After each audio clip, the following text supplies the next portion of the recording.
Fala galera que já é inscrita no Pautas e Táticas ou que vai se inscrever assim que o vídeo acabar. A análise retrô de hoje foi totalmente inspirada pelo grande documentário, que na verdade é uma minissérie, né, em 4 episódios, da Netflix sobre o David Beckham. Para quem ainda não assistiu, eu recomendo porque é espetacular. E quem não viu o Beckham jogar e acha que ele é superestimado, dá uma olhadinha também que eu tenho a impressão que você vai mudar de opinião, beleza? Mas enfim, a análise de hoje é sobre o Manchester United, campeão europeu na temporada 98-99, o segundo título do clube, quebrando um jejum de mais de 30 anos sem erguer uma orelhuda, e que foi de forma dramática nos últimos minutos da final. Time base, 4-4-2 clássico britânico. Inclusive, se você quer entender como funcionava de forma clássico 4-4-2 a inglesa, esse time do United, que tinha como técnico, é claro, Sir Alex Ferguson, é um grande exemplo. Peter Schmeichel no gol, Gary Neville, Ron Johnson, Jaap Stam e Dennis Irving na defesa, David Beckham, aberto pela direita, Paul Scholes, Roy Keane, os dois volantes, Ryan Giggs, aberto pela esquerda, Andy Cole e Dwight Yorke, os dois atacantes. Esse elenco ainda contava com um personagem muito importante no banco de reservas, Ole Gunnar Solskjaer, que comandou recentemente o clube, inclusive, como treinador, e era uma espécie de 12º jogador, ele que era atacante. A base desse elenco ficou conhecido como a classe de 92, né, que eram jogadores que ajudaram o clube a dominar o futebol inglês na década de 90. Além de Beckham, Giggs e Scholes e o Gary Neville, o irmão, né, do Gary Neville, o Phil Neville, que também era lateral direito, e o meio-campista Nick Butt, também compunham aquele elenco e eram reservas em 99. Primeiramente é preciso entender como surge o 4-4-2 britânico. Ele é uma resposta do Alf Ramsey, técnico da seleção inglesa na Copa de 66, ao 4-2-4 que a seleção brasileira, por exemplo, usou nas conquistas das duas Copas anteriores. Se o Brasil, com os avanços do Nilton Santos e a aproximação do Zagallo no meio, meio que começavam a matar os pontas, os ingleses resolveram mantê-los vivos, transformando em meias abertos. Na Inglaterra, os laterais ainda não tinham muitas atribuições ofensivas, por isso esses meias, que jogavam imediatamente na frente deles, é que ficavam responsáveis pelas jogadas de linha de fundo. Beleza? E a dupla de atacante normalmente tinha 2 jogadores de área para poder aproveitar os cruzamentos que vinham pelos lados desses 2 jogadores. Esses jogadores que eram chamados de wingers, que seria algo como asas ou alas, né, em livre tradução, mas que nós aqui no Brasil a gente aportuguesa para meias abertos, beleza? Os meio-campistas, esses mais centralizados, precisavam ser tão combativos na frente da própria área, como também com qualidade ofensiva para poder infiltrar na área do adversário. Então, eles precisavam ser produtivos também no aspecto ofensivo, com e sem bola. Eles faziam muito esse movimento de uma área a outra. Exatamente o nome da função ficou conhecido como box to box, de uma área a outra, área a área, traduzindo para o português. Em outras palavras, esse sistema tático era mais seguro que o 4-2-4, porque ele tinha mais gente na segunda linha, mantinha a função clássica dos pontas viva na figura desses meias abertos, mas exigia mais resistência física e velocidade do que qualidade técnica dos jogadores de meio de campo. Por isso o futebol inglês, já com essa estratégia disseminada pelo êxito do English Team na Copa do Mundo, fez dessa plataforma uma tendência nos clubes locais, e o campeonato nacional por décadas se caracterizou pelas suas transições rápidas e cruzamentos na área, beleza? Voltando para falar especificamente do Manchester United. Esse time também se notabilizava pelas jogadas rápidas e objetivas, visando marcar gols nos primeiros minutos e depois se recolher para poder acionar os contra-ataques. Vamos pontuar as características de alguns jogadores. O goleiro Schmeichel, um dos melhores do mundo, né, na década de 90, provavelmente o melhor da história do Manchester United, era sinônimo de segurança, de proteção à meta, mas nem por isso a defesa era menos sólida, né, por conta da confiança que o time tinha no seu goleiro. A lateral direita. Existe uma frase na Inglaterra, depreciativa inclusive, que diz que a lateral direita é a posição de zagueiros frustrados ou pontas frustrados. Não falam muito isso dos laterais esquerdos porque os canhotos são mais raros, né? Tendem a ser mais técnicos. Mas por que diziam isso?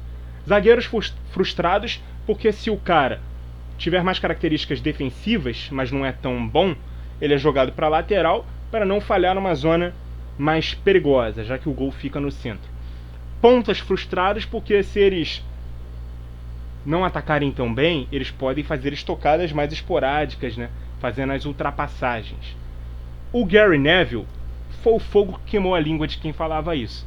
Muito bom no apoio e na proteção da defesa. Era um grande lateral direito, defendeu o clube a vida inteira e também foi excelente jogando pela seleção de seu país. Ele fazia grandes dobradinhas com o Beckham, que jogava imediatamente na sua frente. Inclusive fazendo um movimento que se nos anos 60 era impensável, nos anos 90 já era bem comum, principalmente com a ida de laterais brasileiros para a Europa. Quando o lateral sobe, o meia centralizava, ganhava mais ângulo, inclusive para poder fazer os cruzamentos, as inversões de jogadas e também as finalizações de fora da área. Não ficavam limitados apenas a atacar a linha de fundo. Eles ganhavam permissão para poder atacar por dentro e abusar, né, dessa batida única na bola, por exemplo, que o David Beckham tinha.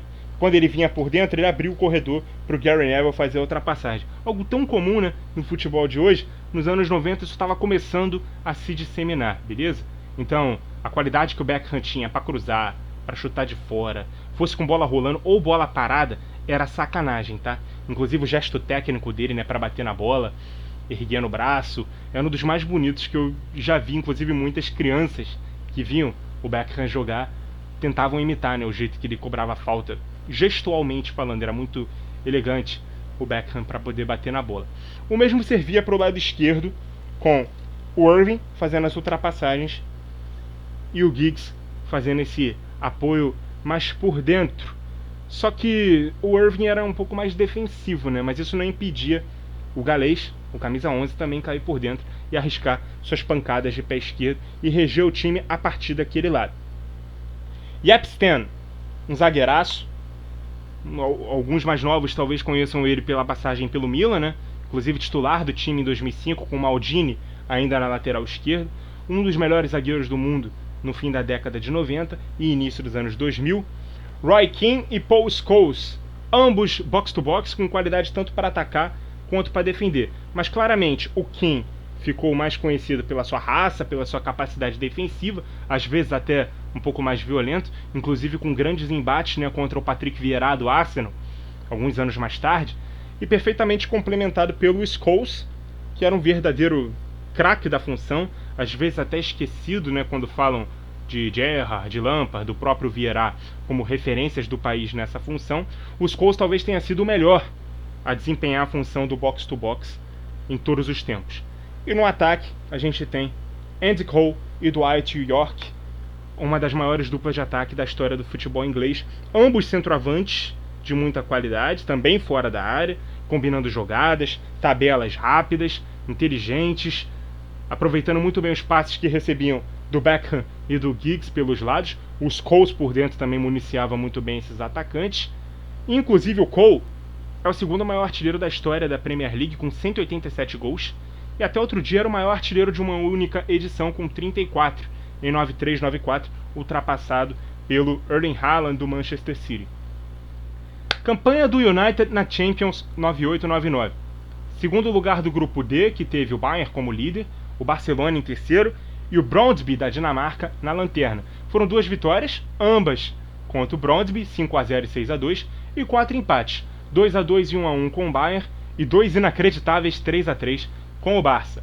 Nas quartas passou pela Inter de Milão, 2-0 e 1-1, nas semis pela Juventus, 1-1 e 3-2. Na final, reencontrou o Bayern, para quem perdia do minuto 6 até o minuto 91 do jogo. O Sheringham igualou o placar e 2 minutos depois, Ole Gunnar Solskjaer fez o gol do título, ele que saiu do banco para poder marcar esse gol histórico nos acréscimos que deu o título ao United. Na Copa Intercontinental, o time encarou o Palmeiras, né, campeão da Libertadores, venceu por 1-0, gol do volante Roy Keane. Com o Ferguson, o United dominou o futebol inglês. Antes dele, o time tinha apenas 7 ligas nacionais. E após 25 anos do Sir Alex no comando, o clube conquistou mais 13. Foram 38 taças ao todo no comando do Ferguson, contando 9 Copas Nacionais, 11 Supercopas, uma Recopa Europeia, 2 Champions Leagues e 2 Mundiais.